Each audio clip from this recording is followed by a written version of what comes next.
मैं Shoaib Mohammad, assistant professor, government law college Bundi. आज हम बात करेंगे द एनवायरनमेंट प्रोटेक्शन एक्ट 1986 के सेक्शन 3 और 4 के बारे में।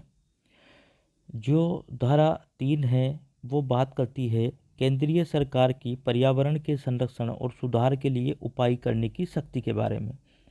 Power of central government to take measures to protect and improve environment, यानी केंद्रीय जो सरकार है वो पर्यावरण संरक्षण और सुधार के लिए क्या उपाय करती है और उपाय करने की उसके पास में शक्तियाँ मौजूद है, क्योंकि जो एनवायरनमेंट प्रोटेक्शन एक्ट है वो भारतीय संसद के द्वारा ही पारित किया गया है।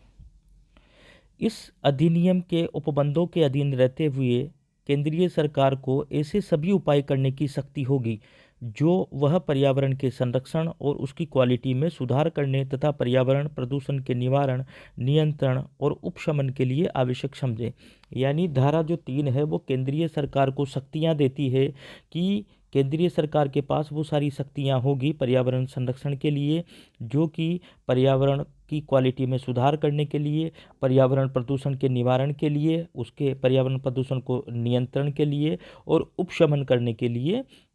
जो भी केंद्रीय सरकार आवश्यक समझे इतना वो आवश्यक कदम उठा सकते हैं। इसकी केंद्रीय सरकार को पूर्ण रूप से शक्ति होगी, ये धारा 3 के अंतर्गत बताया गया है।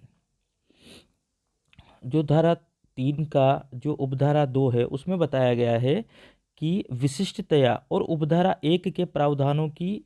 उपबंधों की व्यापकता पर प्रतिकूल प्रभाव डाले बिना ऐसे उपायों के अंतर्गत निम्नलिखित सभी या किन्हीं विषयों के संबंध में उपाय हो सकते हैं। यानी जो धारा 3 की उपधारा 1 में जो केंद्रीय सरकार को पर्यावरण संरक्षण और उसकी क्वालिटी और प्रदूषण के निवारण और नियंत्रण की जो शक्तियां प्रदान की है, तो उन शक्तियों के बारे में धारा 2 में कहा गया है कि उन शक्तियों के तहत केंद्रीय सरकार जो क्या क्या उपाय कर सकते हैं, ये उपधारा 2 में बताया गया है। तो उपधारा 2 में क्या क्या बताया गया है? उपधारा 2 का जो क्लोज 1 है उसमें कहा गया है राज्य सरकारों, अधिकारियों और अन्य प्राधिकरणों की, यानी राज्य सरकारों की, अधिकारियों की और जो अन्य अदर अथॉरिटीज हैं उनकी इस अधिनियम या इसके अधीन बनाए गए नियमों के अधीन, यानी जो अधिनियम के अंतर्गत जो प्रावधान हैं और इस अधिनियम के अंतर्गत जो नियम बनाए गए हैं उनके अधीन इस अधिनियम के उद्देश्यों से संबंधित तत्समय प्रवृत्त किसी अन्य विधि के अधीन कार्रवाइयों का समन्वय, यानी under any other law for the time being in force which is relatable to the object of this act, यानी इस अधिनियम के उद्देश्यों से संबंधित तत्समय प्रवृत्त किसी अन्य विधि के अधीन, यानी कोई अन्य विधि है उसके अंदर भी अगर कोई प्रावधान दिया गया है तो कार्रवाइयों का समन्वय जो है वो केंद्र सरकार के द्वारा उस कार्रवाइयों के समन्वय के उपाय किए जा सकते हैं। पर्यावरण प्रदूषण के निवारण के लिए, नियंत्रण के लिए और उपशमन के लिए राष्ट्रव्यापी कार्यक्रम की योजना जो है वो सेंट्रल गवर्नमेंट के द्वारा बनाई जाएगी और उसको निष्पादित किया जाएगा। तो इस प्रकार के उपाय जो केंद्र सरकार है वो कर सकती है पर्यावरण संरक्षण के लिए। जो क्लोज 3 है उसके अंदर कहा गया है कि पर्यावरण के विभिन्न आयामों के संबंध में उसकी क्वालिटी के लिए मानक अभिकथित करना, यानी पर्यावरण संरक्षण के संबंध में जो विभिन्न आयाम है, जल प्रदूषण, वायु प्रदूषण, ध्वनि प्रदूषण या किसी फैक्ट्री से निकलने वाला जो है वेस्टेज है वो किस मात्रा में होना चाहिए, फैक्ट्री से निकलने वाला जो धुआं है उसके बारे में भी जो मानक है वो निर्धारित कर सकते हैं। क्वालिटी के बारे में भी पर्यावरण के जो विभिन्न आयाम है वो केंद्रीय सरकार उपाय कर सकती है।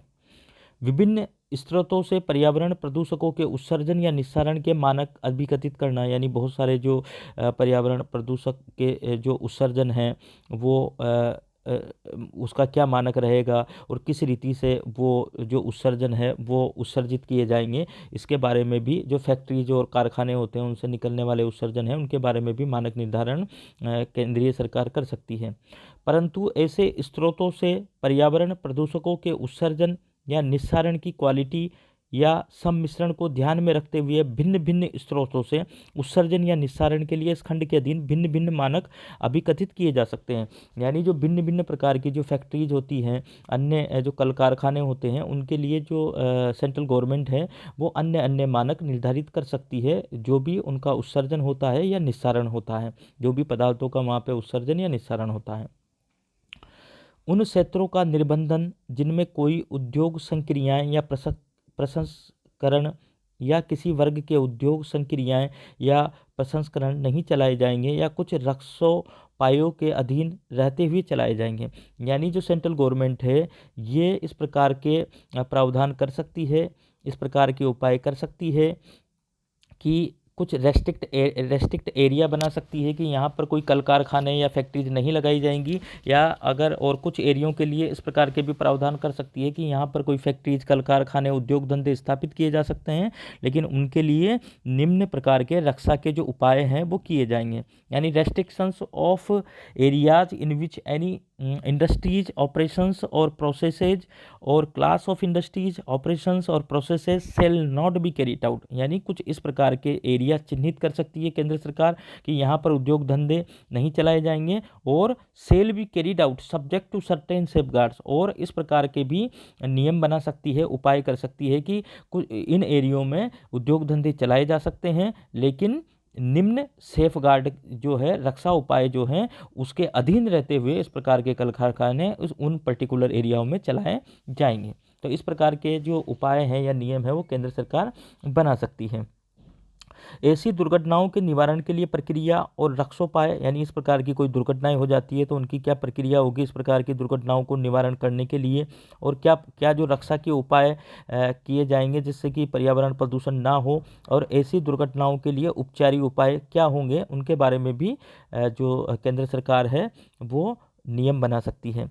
परिसंकट में पदार्थों को हथलाने के लिए प्रक्रिया और रक्षोपाय अभिकथित करना, यानी कि जो ऐसे पदार्थ है जो संकटकारी है मानव के लिए या पादपों के लिए या पर्यावरण के लिए, तो उनको किस प्रकार से सेफगार्ड किया जाएगा, उनकी हैंडलिंग कैसे की जाएगी, इस प्रकार के जो परिसंकट में पदार्थ होंगे उसके बारे में भी उपाय या नियम केंद्र सरकार के द्वारा बनाए जा सकते हैं। Laying down procedures and safeguard for the handling of hazardous substance, यानी लेइंग डाउन प्रोसीजर को ले डाउन कर सकती है केंद्र सरकार, और सेफगार्ड जो है उसके बारे में भी नियम बना सकती है कि कौन कौन सी सावधानियां या सेफगार्ड यूज किए जाएंगे हैजार्डियस सब्सटेंस जो परिसंकट में पदार्थ होते हैं उनको हैंडल करते समय। ऐसी विनिर्माण प्रक्रियाओं, सामग्री और पदार्थों की परीक्षा करना जिनसे पर्यावरण प्रदूषण होने की संभावना है। Examination of such manufacturing processes, materials and substances each are likely to cause environment pollution. ऐसी जो प्रक्रियाएं हैं विनिर्माण की, या ऐसी कोई सामग्री है या इस प्रकार के कोई पदार्थ हैं जिनसे कि पर्यावरण प्रदूषण होने की संभावना है, तो उनका जो है एग्जामिनेशन करवाया जा सकता है या कर सकती है सेंट्रल गवर्नमेंट, या उसके बारे में नियम बना सकती है। ऐसे विनिर्माण प्रक्रियाओं, सामग्री और पदार्थों की परीक्षा करना जिनसे पर्यावरण प्रदूषण होने की संभावना है। अगला आता है पर्यावरण प्रदूषण की समस्याओं के संबंध में अन्वेषण और अनुसंधान करना और प्रायोजित कराना। Carrying out and sponsoring investigations and research relating to problems of environmental pollution, यानी पर्यावरण संबंधित जो समस्याएं हैं उनका इन्वेस्टिगेशन करना, अनुसंधान करवाना, रिसर्च करवाना और प्रायोजित करना यानी स्पॉन्सरिंग करना, ये भी केंद्र सरकार कर सकती है। किसी परिसर, संयंत्र, उपस्कर, मशीनरी, विनिर्माण या अन्य प्रक्रिया सामग्री या पदार्थों का निरीक्षण कर सकती है या करवा सकती है, और ऐसे प्राधिकरणों, अधिकारियों या व्यक्तियों को आदेश द्वारा ऐसे निर्देश देना, यहाँ के जो ऐसे प्राधिकारी हैं, अधिकारी हैं, व्यक्ति हैं, उनको आदेश दे सकती है और निर्देश दे सकती है कि वह पर्यावरण प्रदूषण के निवारण, नियंत्रण और उपशमन के लिए कार्रवाई करने के लिए आवश्यक समझे। जैसा कि केंद्र सरकार आवश्यक समझे किसी प्राधिकारी को, किसी व्यक्ति को, किसी अधिकारी को आदेश दे सकती है पर्यावरण संरक्षण के संबंध में, जिससे कि पर्यावरण प्रदूषण नहीं हो। ऐसे कृत्यों को कार्यान्वित करने के लिए पर्यावरण प्रयोगशालाओं और संस्थाओं की स्थापना करना, जो है केंद्र सरकार पर्यावरण संरक्षण के लिए या पर्यावरण के जो संरक्षण के जो कार्य हैं उनको कार्यान्वित करने के लिए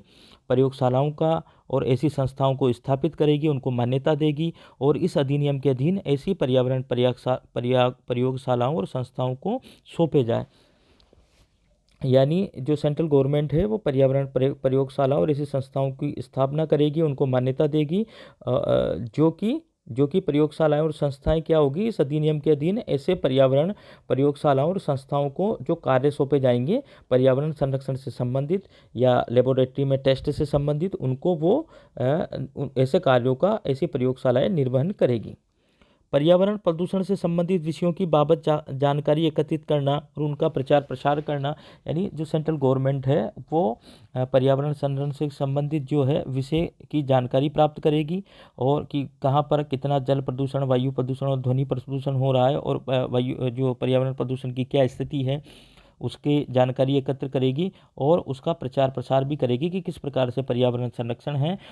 उसको किया जाए और पर्यावरण को दूषित होने से बचाया जा सकता है, उसके कौन कौन से उपाय हैं या किन चीज़ों को हम अपने आदत में लेकर या जो किस प्रकार के हम उपाय कर सकते हैं, जिन उपायों की वजह से पर्यावरण को कम से कम मात्रा में प्रदूषण की मार झेलनी पड़े। पर्यावरण प्रदूषण के निवारण, नियंत्रण और उपशमन से संबंधित निर्देशिकाएं, संहिताएं या पथ प्रदेशिकाएं तैयार करना। प्रिपरेशन ऑफ मैनुअल्स, कोड्स और guides relating to the prevention, control, abatement of environmental pollution, यानी पर्यावरण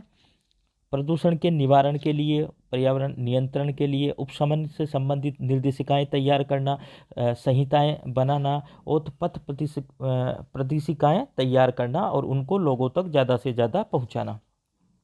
ऐसे अन्य विषय जो केंद्रीय सरकार इस अधिनियम के उपबंधों का प्रभावपूर्ण कार्यान्वयन सुनिश्चित करने के प्रयोजन के लिए आवश्यक या समीचीन समझे, उस प्रकार के भी प्रावधान केंद्रीय सरकार कर सकती है। इस प्रकार के नियम बना सकती है केंद्रीय सरकार और इस प्रकार के उपाय कर सकती है जो कि पर्यावरण संरक्षण से संबंधित जो उपबंध हैं जो कि इस अधिनियम में दिए गए हैं उनका प्रभावपूर्ण तरीके से कार्यान्वयन हो सके, जिनकी वजह से उसको सुनिश्चित करने के प्रयोजन के लिए जो केंद्रीय सरकार आवश्यक समझे, इस प्रकार के उपबंधों का केंद्रीय सरकार निर्माण यहाँ पर कर सकती है। यदि केंद्रीय सरकार इस अधिनियम के प्रावधानों के लिए ऐसा करना आवश्यक या समीचीन समझती है, यह धारा 3 में बताया गया है, यदि केंद्रीय सरकार इस अधिनियम के प्रावधानों के लिए ऐसा करना आवश्यक या समीचीन समझती है तो वो राजपत्र में प्रकाशित आदेश द्वारा इस अधिनियम के अधीन केंद्रीय सरकार की ऐसी शक्तियों और कृत्यों के जिसके अंतर्गत धारा 5 के अधीन निर्देश देने की शक्ति है, प्रयोग और निर्वहन के प्रयोजनों के लिए और उपधारा 2 में निर्दिष्ट ऐसे विषयों की बाबत उपाय करने के लिए जो आदेश में उल्लिखित किए जाए, प्राधिकरण या प्राधिकरणों का ऐसे नाम या नामों से गठन कर सकेगी जो आदेश में विनिर्दिष्ट किए जाए। अगर केंद्रीय सरकार पर्यावरण संरक्षण से संबंधित जो है उसको यहाँ पर शक्ति है कि वो पर्यावरण संरक्षण से संबंधित उपायों को करने के लिए किसी प्राधिकरण या प्राधिकरणों प्राधिकरण का गठन कर सकती है और केंद्रीय सरकार के अधीक्षण और नियंत्रण तथा ऐसे आदेश के उपबंधों के अधीन रहते हुए ऐसे प्राधिकरण या ऐसे प्राधिकरण ऐसी शक्तियों का प्रयोग या ऐसे कृत्यों का निर्वहन कर सकेंगे। यानी केंद्रीय सरकार जो है वो प्राधिकरणों का गठन कर सकती है पर्यावरण संरक्षण के लिए और ऐसे जो प्राधिकरण है वो केंद्रीय सरकार के कंट्रोल में रहते हुए ऐसे कार्यों का निर्वहन करेंगे जैसा कि जो इस अधिनियम में है या फिर नियमों के द्वारा उल्लिखित है या केंद्र सरकार के द्वारा आदेशित किया गया है। ऐसे आदेश में इस प्रकार उल्लिखित उपाय ऐसे कर सकेंगे मानो ऐसा प्राधिकरण या ऐसे प्राधिकरण उन शक्तियों का प्रयोग या उन कृत्यों का निर्वहन करने या ऐसे उपाय करने के लिए इस अधिनियम द्वारा सशक्त किए गए हैं। तो जो केंद्र सरकार ऐसे प्राधिकरणों को गठन करेगी और ऐसे प्राधिकरण ऐसी शक्तियों का प्रयोग करेंगे और अपने ऐसे कृत्यों ऐसे कार्य करेंगे जिससे कि पर्यावरण का संरक्षण हो और उनको वो शक्तियाँ होगी जो इस अधिनियम के द्वारा उनको जो शक्तियाँ प्रदान की गई हैं इसमें लिखा हुआ है कि इस अधिनियम द्वारा सशक्त किए गए हों। तो इस प्रकार से पर्यावरण जो संरक्षण अधिनियम की धारा 3 है उसके अंदर अगर कोई प्राधिकरण गठित किया जाता है तो वो केंद्रीय सरकार के नियंत्रण में रहते हुए ऐसे कार्यों का निर्वहन करेगा जो कि पर्यावरण संरक्षण के लिए समीचीन हो या उपयुक्त हो। अब धारा 4 की बात करते हैं, अधिकारियों की नियुक्ति तथा शक्तियाँ और कृत्य। यानी धारा 3 की उपधारा 3 के उपबंधों पर धारा 1 बात करती है कि धारा 3 की उपधारा 3 के उपबंधों पर प्रतिकूल प्रभाव डाले बिना केंद्रीय सरकार इस अधिनियम के प्रावधानों के लिए ऐसे विधानों सहित ऐसे अधिकारियों की नियुक्ति कर सकेगी और उन्हें इस अधिनियम के अधीन ऐसी शक्तियां और कृत्य सौंप सकेगी जो वह ठीक समझे। धारा 3 में हमने प्राधिकरण, जो धारा 3 की उपधारा 3 थी, उसमें हमने प्राधिकरण के गठन के बारे में बात की थी कि केंद्रीय सरकार किसी भी प्राधिकरण का गठन कर सकती है और उस प्राधिकरण को इस प्रकार की शक्तियां दे सकती है जो कि पर्यावरण संरक्षण के संबंध में जो भी उचित हो। और इस प्रकार से ये जो प्राधिकरण है वो उन शक्तियों का प्रयोग, उन कृत्यों का निर्वहन करेंगे या ऐसे उपाय करने के लिए इस अधिनियम द्वारा सशक्त किए गए हों, इस प्रकार का कार्य वो प्राधिकरण करेंगे। लेकिन धारा 4 में यहाँ पर कहा गया है, धारा 3 की उपधारा 3 के उपबंधों के प्रतिकूल प्रभाव डाले बिना, यानी उस जो धारा 3 की उपधारा 3 में जो बात की गई है उसके प्रावधानों पर प्रतिकूल प्रभाव डाले बिना केंद्रीय सरकार इस अधिनियम के प्रायोजन के लिए ऐसे अधिकारियों की नियुक्ति कर सकेगी। यानी ऐसे अधिकारियों की नियुक्ति भी केंद्र सरकार कर सकती है जो, और उन्हें इस अधिनियम के अधीन ऐसी शक्तियां भी प्रदान करेगी और ऐसे काम भी सौंपे जा सकेंगे जो केंद्रीय सरकार पर्यावरण संरक्षण के लिए ठीक समझे, उचित समझे। धारा 4 की जो उपधारा 2 है उसके अंदर कहा गया है कि उपधारा 1 के अधीन, जो धारा 4 की उपधारा 1 के अधीन नियुक्त अधिकारी केंद्रीय सरकार के या यदि उस सरकार द्वारा इस प्रकार निर्देश दिया जाए तो धारा 3 की उपधारा 3 के अधीन गठित प्राधिकरण या प्राधिकरणों, यानी प्राधिकरण 1 का भी गठन किया जा सकता है केंद्रीय सरकार के द्वारा या एक से ज़्यादा प्राधिकरणों का भी गठन किया जा सकता है। प्राधिकरणों यदि कोई हो के अथवा किसी अन्य प्राधिकरण या अधिकारी के भी साधारण नियंत्रण के निर्देशन के अधीन होंगे। यानी कि उपधारा 1 के अधीन नियुक्त अधिकारी, जो अधिकारी नियुक्त किए गए हैं धारा 4 की उपधारा 1 के अधीन, अधिकारी केंद्रीय सरकार के अधीन होंगे या उस सरकार द्वारा इस प्रकार निर्देश दिए जाएं तो धारा 3 में जो प्राधिकरणों का गठन किया गया हो या तो वो केंद्र सरकार के अधीन होंगे इस प्रकार के अधिकारी या प्राधिकरण के अधीन होंगे अथवा किसी अन्य प्राधिकरण या अधिकारी के भी साधारण नियंत्रण और निर्देशन के अधीन इस प्रकार के अधिकारी होंगे। केंद्र सरकार के या प्राधिकरण के या उनके ऊपर कोई इस प्रकार का कोई अधिकारी नियुक्त किया जाता है तो उसके नियंत्रण के अधीन इस प्रकार के जो अधिकारी नियुक्त किए गए हैं धारा 4 की उपधारा 1 के अंतर्गत वो उसके प्राधिकरण या इस प्रकार के जो नियुक्त अधिकारी हैं धारा 4 की उपधारा 1 के अंदर जो अधिकारी नियुक्त किए गए हैं उनके ऊपर उनका नियंत्रण होगा और वो उनके निर्देशन में काम करेंगे। तो हमने इस वीडियो के अंदर देखा धारा 3 और धारा 4 के बारे में चर्चा की। धारा 3 में कहा गया है, बात की थी हमने केंद्रीय सरकार की पर्यावरण संरक्षण और सुधार के लिए उपाय करने की जो शक्ति है उसके बारे में हमने चर्चा की कि केंद्रीय सरकार पर्यावरण संरक्षण की दिशा में क्या क्या उपाय कर सकते हैं और कौन कौन सी शक्तियां धारा 3 में केंद्रीय सरकार को दी गई हैं। उसी प्रकार से धारा 4 में हमने अधिकारियों की नियुक्ति तथा उनकी शक्तियों के बारे में बात की है। धन्यवाद।